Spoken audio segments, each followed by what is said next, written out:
painted up the intake, did some primer on it, and then just did some of the Arctic white. That's the paint match to the Firebird. But gonna look pretty good, I'm hoping.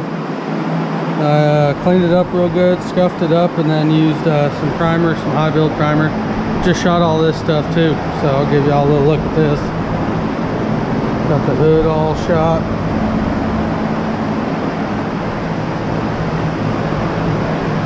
And this is for the 69 Chevelle over there. Got the new fenders all shot. Nose cone. Got the door. This is the passenger side door. Got it all shot. Trunk's all shot. And then I just got the driver's side door in, but it's not quite ready. I got it yesterday. The rest of the stuff was already ready to spray, so went in and sprayed all it. So I'll come back to this and I get a little bit of body work, just a couple little dings in it. But I thought I'd show you all this right here. I did take the fuel rails back off, but that's all right. I just took them off, the aftermarket ones back off real quick, and got this thing all painted. Thought I might as well since it was off. I was already shooting primer today, and figured it'd clean it up under the hood quite a bit, because I got some blue oil hose. I got the red strut brace, and then I have a white intake. Have some red, white, and blue going on. Thought it'd be pretty cool. So this is the paint guns I'm using here. This is what I use for base, but that's just a Harbor Freight 1/4 tip. This, if any of y'all haven't seen this before, this is a 3M AccuSpray setup, a PPS system. And so what it is you get this cup here, and there's a lid and a liner that goes inside of it. And the lid will clip onto this. And that way, whenever you're done spraying, you can take this cap off, pull your lid liner out, and throw it away, so you're not constantly having to clean your paint gun. Same with this tip here. The tip comes off and just throws away. This is a 1.8 tip for my primer, so I use it for primer mainly, but you can get all different tips. You can get 2.0s, 1.4s, 1.0, 1.2s. You can get all different sizes for primer, base, and clear. But it's pretty nice. You know, you got your fan and your supply, and so I thought I'd give y'all a look at what I was using to spray too. Pretty slick little setup.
Alrighty, so got all the gaskets on. Starting to get the bolts back where they need to go. Fuel rail bolts, intake bolts. Got the throttle bracket back on there. Got the EGR cover back on. Painted that thing as well. Got the throttle body gasket on. The evap canister back on. Hose back connected. So just gonna wait for my injectors and my map sensor to get here, and I'll be able to put my map sensor back there and get all that hooked up, get the injectors and rails back on, and this thing will bolt back up. Still got to do the put the new knock sensors in, a new harness on. Y'all see me take it off, so I'm gonna get to it. So if you're doing this on your turbo build and you're taking away all your EGR emissions crap and all that stuff, that bracket from back here, that little evap solenoid, that comes off and goes away, and this is what goes to it here off the back. So it comes off of there, off that tree, and it goes back over this way. You'll take this dude off, you don't need it, and you're going to cap this dude off right here. And I'm gonna, if you're doing boosted application, I'd go ahead and zip tie this on just so you're safe, because this will be seeing however much boost you're doing. So I'm gonna zip tie that on, and then I'm gonna put this on, zip tie it on there, and then this side that goes, I think, to the AC box under the hood, I'm gonna zip tie that side on as well, so I don't have any issues with vacuum or boost leaks or anything back behind the intake later on. You know, that's just not something fun to mess with, so I'm going to go ahead and take the precaution to go ahead and do that as well. Alright guys, so I'm going to go ahead and mock up my rails here. I've just got an injector in each end, the stock injectors. I'm going to mock up each side of the fuel rail, and I'm going to shorten this hose that came with the fuel rail kit that does the crossover, because it sits way high. And I'm thinking it's going to be hitting the upper part of the cowl under the engine hood in the back, because this tucks into the cowl a little bit. But that was the angle it was coming out at, coming way up and down like this right here. So this rail would sit somewhere like this, and the hose was doing one of those numbers right there. So I'm going to shorten this hose up. I'll see if I can take these fittings apart and shorten this hose down. If not, I have some -8 hose and some more fittings and all that stuff. So I'm wanting to shorten that down though, just to make it a little bit cleaner, a little bit better fit.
So that is a lot better looking and a lot lower, and got a little bit of red in there, but that's alright. It's at the back of the intake. I'm going to clean up this tape some too. I'll have to get this, pull some of that tape out of there, but that's something you kind of got to do with this, because whenever you're cutting it, this stuff will just freaking unravel, and it makes it real hard to get it into the fittings and everything. So, but I can just try and cut some of this out. I'll be careful not to cut down at it so I don't cut my freaking line or nothing, but kind of come from behind it and try and get some of it out.